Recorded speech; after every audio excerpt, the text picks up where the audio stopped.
Die alte Frau erzählt. The old Frau. So nowadays we use a bit more Frau. Dame is quite an outdated word. We have Damen und Herren in letters. Yeah, you would write sehr geehrte Damen und Herren, and on the toilets we have Damen und Herren. Yeah, ladies and gentlemen, or actually dames and sirs. Yeah, ein Herr can also be a ruler. And how do you, what sense do you make of Herrchen, which is neuter due to the Chen, and it's a little ruler, it's a little sir, and that's the dog owner. Of course, if it is a man, and the female dog owner would be, is not Dämchen, that is thinkable, but we never use that, it's Frauchen, little woman. So, the old dame und erzählen, you remember zählen, hopefully. So, or recount, she gives, yeah, so in French, raconte, to tell. So the old woman tells. Also der Herr Merkel ist ja ein ganz lieber. So do you find the verb? And I can tell you that it's still on position 2. This is position 2. So this weird construction here is one group. Yeah, it wouldn't make sense to put the ist anywhere in between these words. So all you have to understand is the Mr. Merkel. The is rarely used with people. She wants to emphasize something. So Mr. Merkel is, ja, doesn't make any sense here, so ignore it. A, ganz means complete. Yeah, in this case it's used in the sense of very. And lieben, you remember, L-O-V-E. And he's not a lover. Ein Lieber means a lovable person. A lover is a Liebhaber. He who has you love. Yeah? Liebhaber, he holds you dear, someone who holds you dear, maybe like that. So Mr. Merkel is quite a nice guy. Aber seine Hunde, but his hounds are not so lovable. Sie schüttelt den Kopf. Schütteln. So schütteln, schütteln mit ELN. That's one of the few verbs that end in ELN in German. There's a couple more like bügeln, klingeln, betteln. These are also very interesting. Betteln is to beg. Klingeln is to ring the bell. And bügeln is to iron. Yeah. So she's shaking, schütteln, shaking the Kopf, head. And we don't say she's shaking her head. You could maybe say sie schüttelt ihren Kopf, but it's unnecessary because whose head should she shake? Yeah, in English you would say her head, but it makes no sense. Germans are very clear. You can shake other people's heads. At least you shouldn't try. And she trinkt, you recognize instantly, drinks. Noch eine Tasse. The Tasman Devil has a famous cup collection, cup of coffee. Even if you don't know this, a something coffee. So what would be the first association, right? It's certainly not a mug of coffee. So, and noch has several meanings. In this case, it would be yet another cup. Noch eine together is actually another. And you see here the N is the eine, and in this case, noch means other. Yeah. If you have noch nicht, it means not yet. And you see, we say yet not. Yeah, yet a cup of coffee. Some words are a little bit more flexible. They can be used in many situations.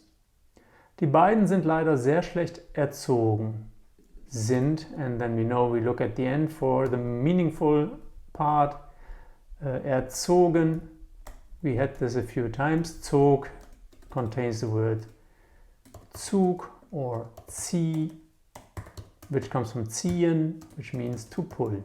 So they haven't been pulled well, and for dogs and for kids, Erziehung is something you do when you educate them. Education. Yeah. So sind erzogen, they are educated. Die beiden, the beidens, yeah, both of them are leider. Leider, leid is pain, and leider means unfortunately. So somehow the word leider, unfortunately, is connected to pain. Yeah, leid, pain or suffering. Yeah, so, and in Holland, in the Netherlands, sorry, we have a city called Leiden, which is to suffer, yeah, or das Leiden, the suffering as well.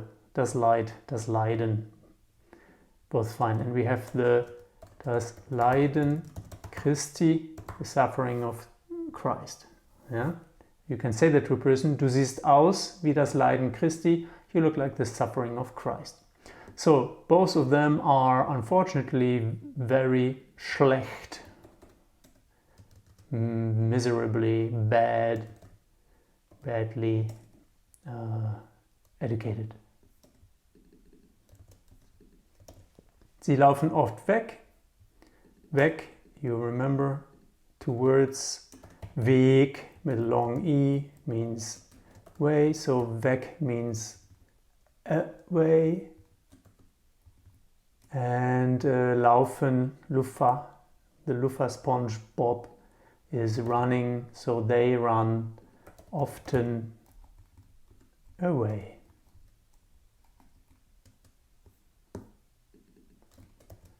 And what else do?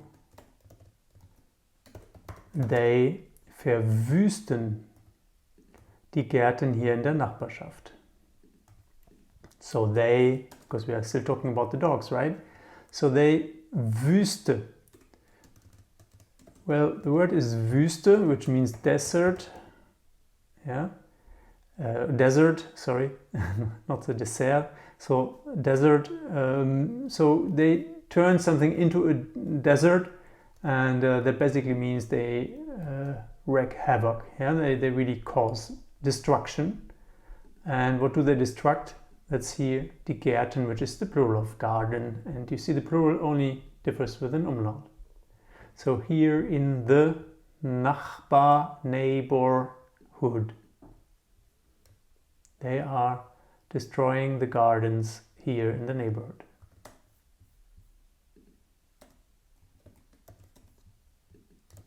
Oder sie kacken einfach auf die Straße.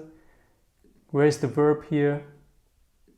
Well, you got it, kacken, and a child says kaka. That might be similar to the same thing in other languages. Kacken is a nice form of saying scheißen, and scheiße you hopefully know by now, which means to shit.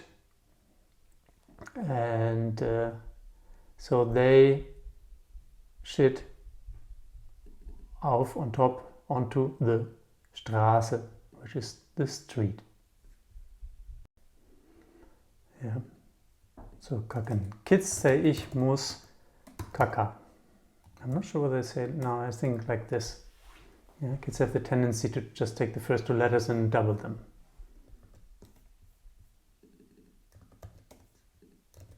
Das sind richtige Tretminen, wissen Sie. Wissen Sie, you might know already, or might remember. Wissen contains the word wisdom, and the capital Z is Sir. So wisdom means to know. Yeah.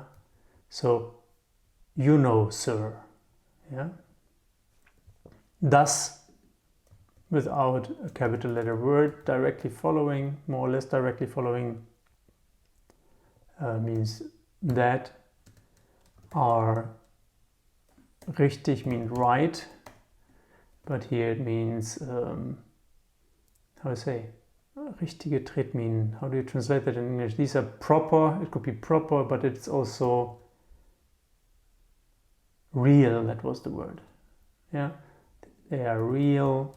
And Tretminen, you might have seen it, Mine is a mine, as you might see in the word already. And treten, eintreten, austreten is to step. So mines you step on, which are landmines. And she's of course talking about the shit that the dogs leave behind, yeah, because you step on them. That was chapter 15. See you in chapter 16.